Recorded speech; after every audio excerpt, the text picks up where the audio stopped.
What is up guys, it's your boy Swell. I'm here, back with another Palworld video, and today we are making a tier list. Now this tier list will be based on partner skills in Palworld, and I do want to make a couple of I want to give a couple of statements here to begin with. We're focusing on active Pal partner skills, so we're not covering all of the basics here, all of the passives. So for example, some of the Pals will have will boost your damage, and will also boost your player's defense, and even certain types or elements of damage. So for example, Ruby has a partner skill to increase the damage of fire Pals. They will not be on this list because that is more of a passive partner skill, and we're covering more like active partner skills for this video. That is just so we have about 20 pals to rank instead of like 100 pals, and not going over every single partner skill. Either way, let's get into it, and if you disagree with anything, then let me know your tier list in the comments down below. So let's start this off with Daydream. So for Daydream, the partner skill you have access to is called the Dream Chaser, and to get this one you have to make something called a Daydream necklace. Now this one will make it so that while in team it will appear near the player, and even though this one is technically a passive, it just means that you will have 4 pals out, well technically 5, even if you only have 1. So for example, if you have 1 Gil Claw in your party and 4 Daydreams, if you have crafted a Daydream necklace, Daydream will appear close to you and mimic the attacks that you are doing with dark damage. This is just like an early pal you can get really early in the game, and it's like an early version of Gobfin, just boosting your personal attacks by having certain pals in your party. So I like to call Daydream Gobfin in Light for brand new people, and you will get access to it really early. Now for the tier list itself, Daydream will be in the bottom tier, so the D tier here, if I just go and drag this guy into D tier right now, that should be, there we go, perfect. So next up we have the other pal as well. Let's just take away the tier list for now. So pal number 2 is going to be this one right here, Dassy, and Dassy does basically the exact same thing, mimicking your attack. So you can see here, while in team appears near the player and follows up player attacks with lightning bolts. So it's the same thing as the previous pal, basically Daydream, but instead of dark damage, it will be doing lightning damage. So the exact same thing, it's an early version of a pal that can help you boost your damage, and will once again mimic the attack that you are doing with a lightning bolt. Now Dassy goes in the exact same place, so once again D tier as well. So those are the 2 pals we currently have in D tier.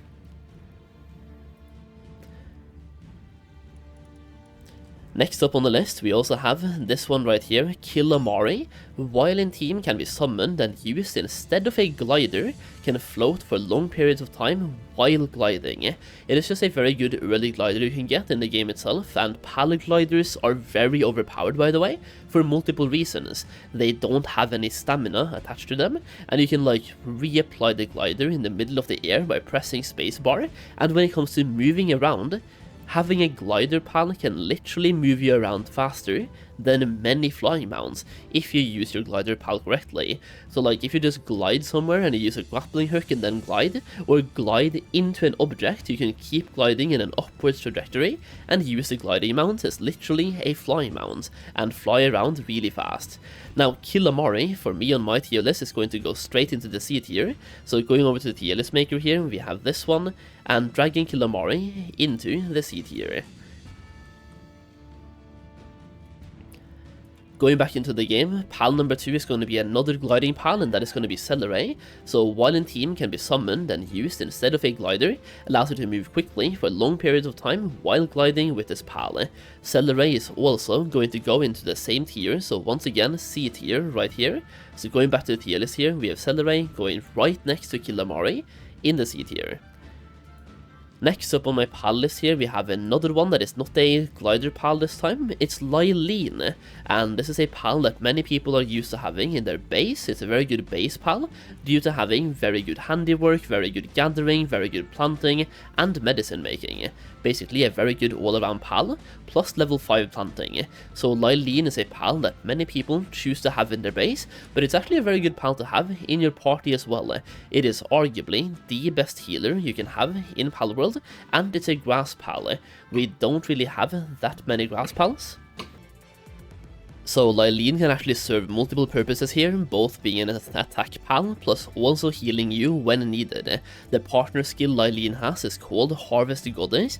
When activated, the Queen's Soothing Graces greatly restores the player's health. It is just a very good pal to have, both for the healing aspect, and also for having a good grass pal in your party as well to fulfill like the grass pal type to combat the other types of pals. Now for me, going back to the tier list here, I put Lylene into the C tier as well, due to having a very strong heal, even though it's not something you need all the time, and we have certain medicines now to restore health as well, and there's another healing pal later on in this list. Going back to my pals, we also have Lavander, that is healing pal number 2 here, and Lavander has a life steal effect. Basically, the more damage you deal, the more health you gain as well. While fighting together, grants both the player and the Lavander the life steal effect, which absorbs some of the received damage and restores health to both you and your pal. So like both you and your pal will get this effect, and it's basically vampiric for both you and your pals, so you will restore health based on damage dealt. It's a very good skill to have, and if you struggle by taking damage and you need to have a way to heal, this pal is very good to have. It's a neutral pal as well, so it can fulfill that neutral aspect, can even learn things like Holy Burst, right, on the neutral pal, and once again, he will also get the same lifesteal effect, so it could be a very good pal to have in general. Now for me, I have put this guy also into the C tier, so right next to Lylene here. So going back to my tier list maker here for a little while, right up here. Now we have one more pal that also has something along the same lines, and that is this guy right here, the Fibat. Now Fibat, while finding together, grants both the player and Fibat the lifesteal effect, which once again absorbs some of the received damage and restores health. It's basically the same thing as Lavander, but it's a dark pal. That is basically the only difference here. So do you want to have a dark pal fighting with you, or a neutral pal fighting with you? Either way, they both bring the vampiric effect. So going back to the tier list here, this one goes right next to Lavander in the C tier. Next up, let's talk about the pals in the B tier here. So we're going to go back to my pal box, and over here we have Asirm. Asirm is a very good dungeon pal to have. It's basically a ground mount, and this one has something called Plasma Dash, so can be ridden, and also allows dashing in the air and moving at high speed. So in general, just moving at high speed and dashing in the air is a very good pal to have, especially in the brand new Feybreak dungeons. It is once again a very underrated and very good pal to have, and moves around very fast, but it's a ground mount, so like specifically for dungeons, as at least that's what I use it for, so it's a dungeon mount, and for me that one goes straight into B tier, because so far we haven't had a single dungeon mount on this list, so it's about time that we have some of them in here. Next up we have Dogen, and for Dogen it's a good pal to have because he basically has a free Dazzle Cloud effect, so you don't have to farm Dazzle Clouds and then make the Thundering Dazzle Clouds, or basically the Homeward Clouds. It's a teleport back to your closest base. As you can see here, the Homeward Prayer partner skill, when activated, moves to the closest base, cannot be used in dungeons or basically instant content, so like towers as well. It has to be somewhere in the open world, but if you're farming the oil rig, for example, instead of flying back and risking like taking damage, or even like your flying pals dying on the way back, you can simply have one of these in your party and then teleport back. Once again, you can use the Homeward Thunderclouds for this, but having Dogen saves you that trouble, and instead of having the item, you can just have the pal and get that cloud for free. So very good pal to have, and it's the only pal that has this effect, I believe. So once again, it's a free teleport back to the closest base, and for me, this one also goes straight into the B tier right about here.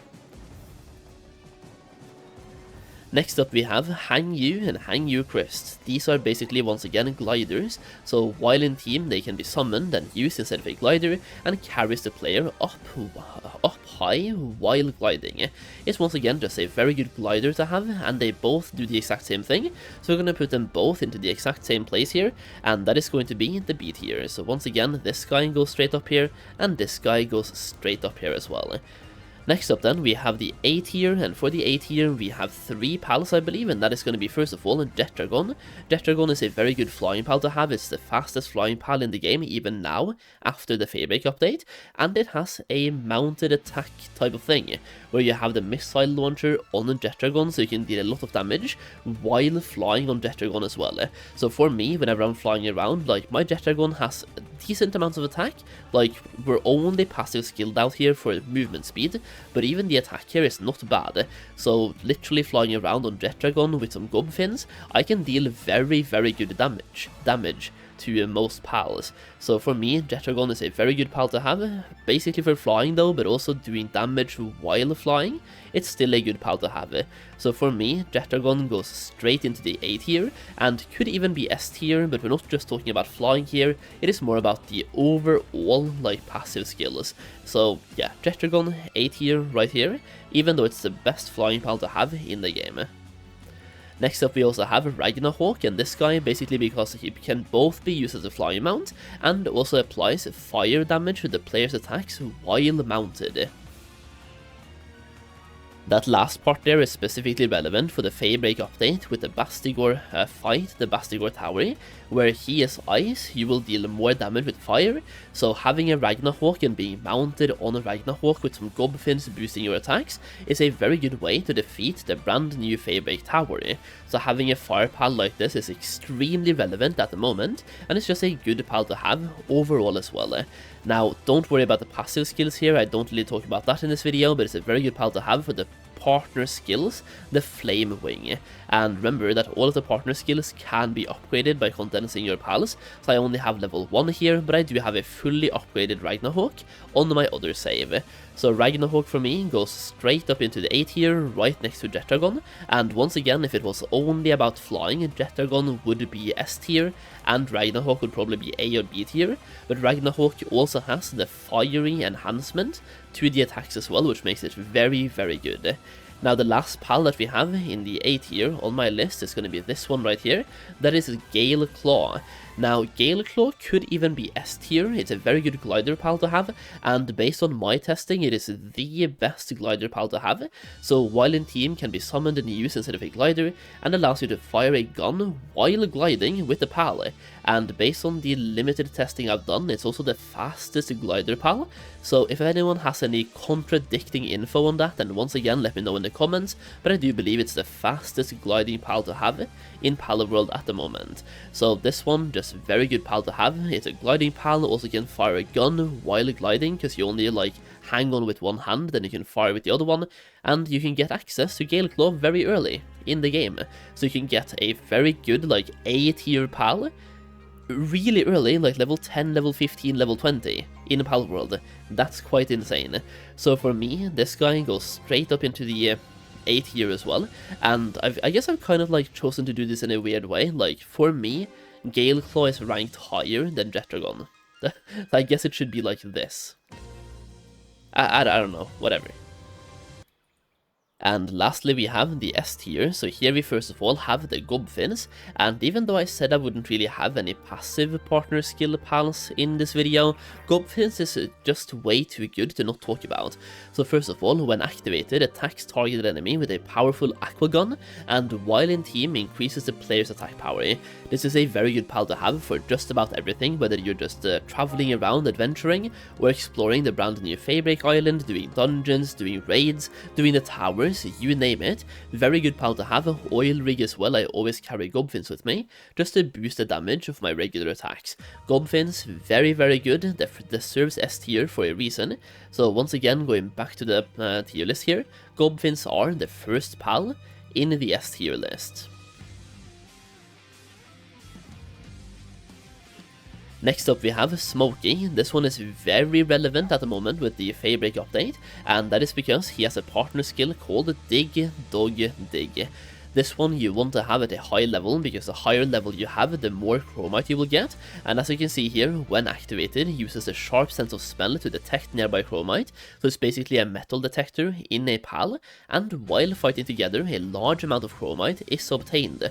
So while your Smokey is out by your side, you will get up to triple the amount of chromite, depending on the level of your partner skill. Very relevant once again at the moment with the Feybreak update, so Smokey as well is a pal that currently deserves to be in the S tier. Now this one might change in future updates, but either way for now that is an S tier pal. Now we only have 2 more to go through, and the thing is, these 2 basically do the exact same, so I'll talk about them both at the same time. We have a regular Frostallion and a Frostallion Noct. Now what these guys do and why they are here is that first of all, they are flying mounts, so they can be ridden as a flying mount and a ground mount. I for example use Frostallion as a dungeon mount as well due to the attacks they have, where they can basically charge through a bunch of enemies and kill them all in one fell swoop, and also changes the player's attacks to the type of ice and enhances ice attacks while mounted. So not only do they change your attacks, like for example Ragna Hawk changes your attacks to fire, but doesn't enhance your attacks. For Frostallion, he changes your attacks to ice and enhances your attacks. If you level this one up to level 5, it will give you plus 100% damage by its own. So you will change your attacks to ice and get 100% damage bonus from the same pal, and it's a flying mount and it's a ground mount at the same time. And then you have Frostallion Noct doing the exact same thing, but instead of ice, it's a dark type, so changes the player's attacks to dark and enhances dark attacks while mounted as well. So these 2 pals are extremely good against other pals where dark or ice are their weakness, so you will deal more damage as an ice pal or a dark pal. Use these 2 to your advantage. They are absolutely insane, and to my knowledge, so far in the game, they are the only pals that do this, both change your attacks to a certain type, and boosting that type up to doubling the damage of that type. And then if you stack Gobfins as well, you will further double that damage, so you can get a lot of damage bonus by having Frostallions stacked with Gobfins. It is quite insane. So for me, they both go straight into the S tier, and once again, even though it looks weird at the moment, they are the top of S tier for me. So think about the right as being the top here and the left as being the bottom. I guess basically it should look like this, right? So S tier would be this. Either way, once again, let me know what your tier list for this looks like in the comments down below.